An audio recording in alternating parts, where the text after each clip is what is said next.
Welcome back and to another episode of Hooky Hour. I almost forgot my own intro. Anyways, I managed to get the audio to work as someone pops up from my Steam's list at the bottom. Nonetheless, hopefully you can now hear the calming, soothing music that escapades us away into this cozy little world in a bedroom with two star-crossed lovers. Anyways, let us continue. I don't follow. Ugh, how can you be so dense? I mean, you know, touching and so forth. You know, take the next step. Nope. Sorry, completely clueless. Saying I'm feeling up for that right now. It's not proper for a woman to bring up that subject, is it? But I did kind of ask you to wait. And I feel bad leading you on for so long. Surely there's something. Yeah, I'm sorry. Oh, you're shaking. I'm just really emotional, that's all. You don't need to force yourself if you're not ready. I can wait as long as you need. Besides? Never mind. It's fine. There's no need to rush things. Don't need to make the rating go up. No need to worry. Yeah.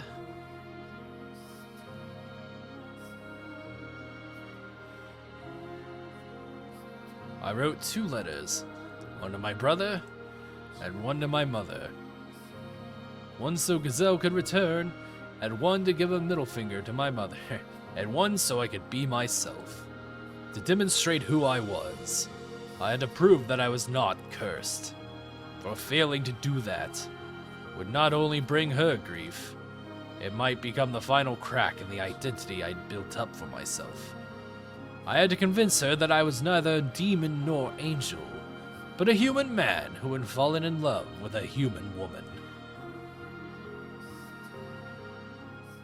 However, I was too foolish to realize that the future I envisioned was nothing but a fantasy. Had I been able to grasp that, then maybe I could have taken her somewhere far away, where no one knew where we were. Or who we were. People might know where they are in other places. Where things might have turned out differently. Oh no, oh no.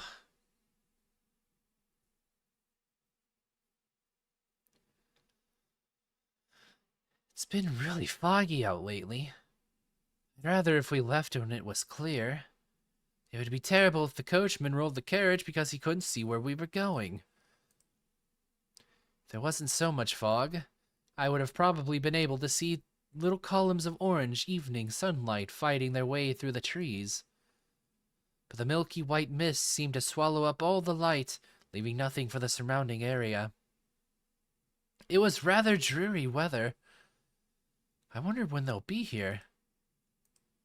Although, if they never do show up, that's okay too. I was finally able to return to the capital with Mikkel, to see my family again. And that was wonderful. Excuse me. It was like a dream come true. But it wouldn't disappoint me if that didn't end up happening. I didn't care where I ended up, as long as Mikkel was there with me. That's all that matters. I should probably close the windows. The coach isn't likely to show up at night, I don't think. I reached my hands out to shut a window, which is when I saw something wavering beyond the heavy mist. Light? And it wasn't just the one. Looking closer revealed several more flickering spots. They moved up and down, slowly but rhythmically. As more and more came into view, my mind began seeing them as people carrying torches. Oh no, not again! Come on! They're coming this way! Could they be our escorts back to the capital? Though, what? As soon as the thought, "there sure are a lot," popped into my head, something whizzed past my cheek. Huh? Huh? Why, what? It was an arrow. Gazelle! What? The arrow had flown through the window and pierced the opposite wall.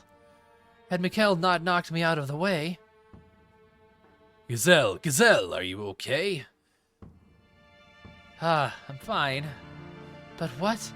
What's going on? Ugh. Never mind that. Right now we need to run. Huh? Wait, Michael. So it's just me, or like, I'm sorry to ruin the mood, but like, it kind of looks like his tricep, or whatever you call this muscle, between the shoulder and the elbow. It looks very short from this perspective. It kind of looks like he's got like a kid's arm, and then there's just like a big adult hand. Now! There's no time to talk. My arm's been shortened. Stay out of sight of the windows. Got it. He grabbed my hand and broke into a run. A relentless storm of arrows showered through the windows we had worked so hard to get open a year ago. This wasn't what we had gone through all that effort for. Through that all effort for? I feel like I said it out loud correctly, but I'm pretty sure the game had a little typo there. Ugh. Once I open the front door, run! We have to get as far away from this house as we have to get as far from this house as quickly as we can. What was happening? Why did we have to run? Why were those people firing arrows at us? With a wave of questions came a wave of fear. I couldn't say anything. The sheer terror had frozen my jaw in place. Get ready!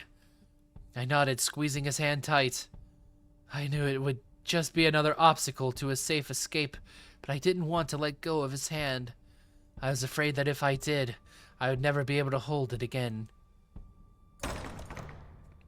Oh, the light, it burns. Oh.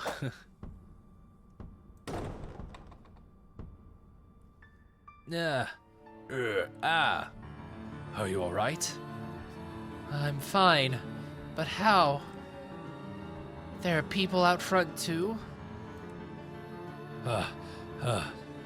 Damn it, why?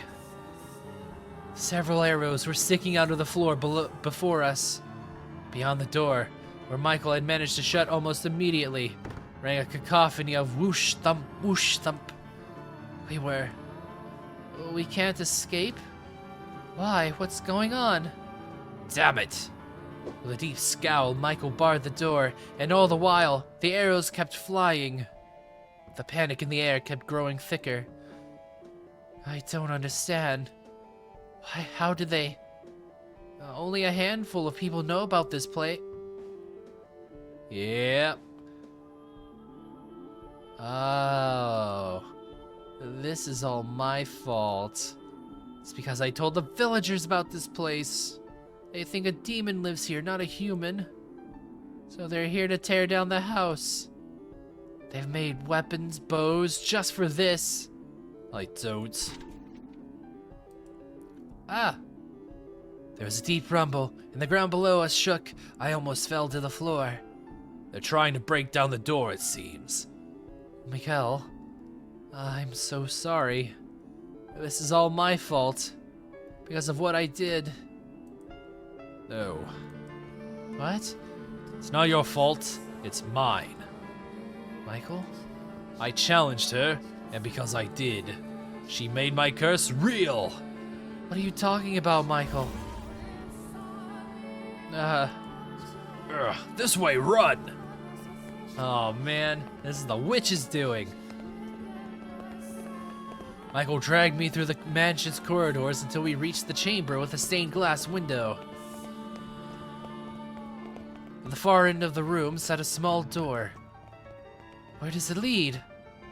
I had been aware of the door's presence, but I had never gone inside it. Oh, we're ending up back here, just like in the fourth door. Something about it seemed somewhat different than the rest of the house. I wasn't sure how to describe it exactly, but it felt like shadows had taken root here.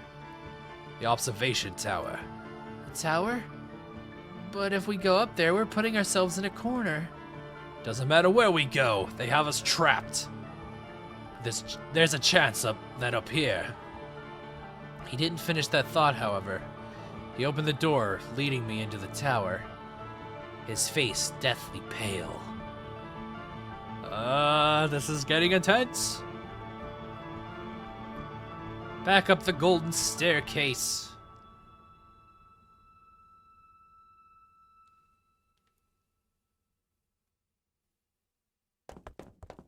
We started running again, around and around the spiral staircase, making our way toward the top. In regular intervals along the wall were rectangular windows. A layer of fog still lay thick across the land. Peering out into it made me feel like we had been thrown into a dream world. If it weren't for the orange spots of torchlight surrounding the mansion, the silhouettes holding the torches. Is that armor? Appeared to be knights. Michael, tell me. Why do you think this is your fault? What is your curse? Your curse. It isn't just the color of your hair and eyes, is it? There's more to it, isn't there? There's something else, isn't there? Michael's gaze was firmly directed forward as he frantically led me up the stairs. We were breathing hard, and the sound of it echoed against the tower's stone walls. Our panicked hearts were beating so hard. I was afraid they might be able to hear it outside. Eventually, we made it to the top. A pile of discarded rope lay unceremoniously at the foot of the door, presumably once used to seal it shut. Wow, I really had trouble with that one. The door itself was deeply weathered and rotting in places. It had obviously been left sitting in disrepair even longer than Michael had lived here. What is this? Inside! Ugh. Frigid air nipped at my skin, and it wasn't a pleasant, refreshing kind of cool, but a bitter, oppressive cold.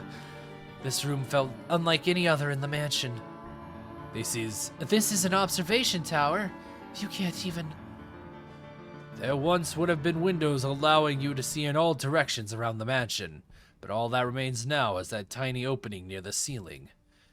If we hide out here, then there's a chance they might not find us. Ah! Oops. Oh no. It sounded like she was about to trip over something and just like sound the alarms pretty much. Ring the bells to let everyone know where they were. Sounds like they broke down the door. Don't worry, they won't find us. And when they give up their search, then we can get out of here. I'm sure it will all turn out all right. Michael's voice was quivering, as was his hand in mine. Michael, we huddled together, feeling each other's warmth in our arms. My free hand clenched his shirt for dear life. I'm sorry. What? I'm to blame for this. It's my fault you're in this mess. The pain you had to experience. You are being sent to this place, and what's happening now can all be traced back to my being born. I'm so sorry.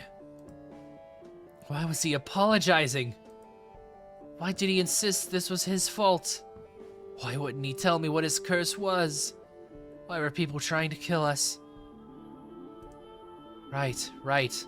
Those people were trying to kill us. Putting it into words like that made the fear that much more real. The arrows they fired weren't threats. They were meant to kill us. Michael. With Michael trembling in my arms, I couldn't bring myself to ask those questions. What meaning would those answers even have, with death lurking so close behind us? All I could do was pray. Pray that he was right, that they wouldn't find us and we would be able to escape. However... Over here, there's a door, and stairs leading up. Shad. My hopes were shattered by the sound of voices from below. I could hear a faint clanking of armor. Our grips on each other tightened. and our trembling intensified. Fear swelled within the tower, making us its slaves. Ugh, Gazelle. We were both terrified, and who wouldn't be? Fairy tale heroes could be magically courageous in the face of overwhelming danger, but they weren't real. The fear of my impending death, drawing nearer and nearer with each passing moment, almost drove me to madness. I couldn't think clearly. My heart was having trouble keeping up. My head was a big white mess. We were supposed to return to the capital, start a new life, finally obtain our happiness. It was right there at our fingertips. Enough happiness to make up for Michael's 10 years of isolation, and enough to erase that nightmare from my memory forever. What had we done to have that taken away from us? We just loved each other and wanted a quiet life together, nothing outrageous. I don't want to die. I don't want to die. I don't want to die. But what scared me the most was dying, was being separated from Michael. And on that note, we will pick up next time on Hooky Hour. See you then. Bye.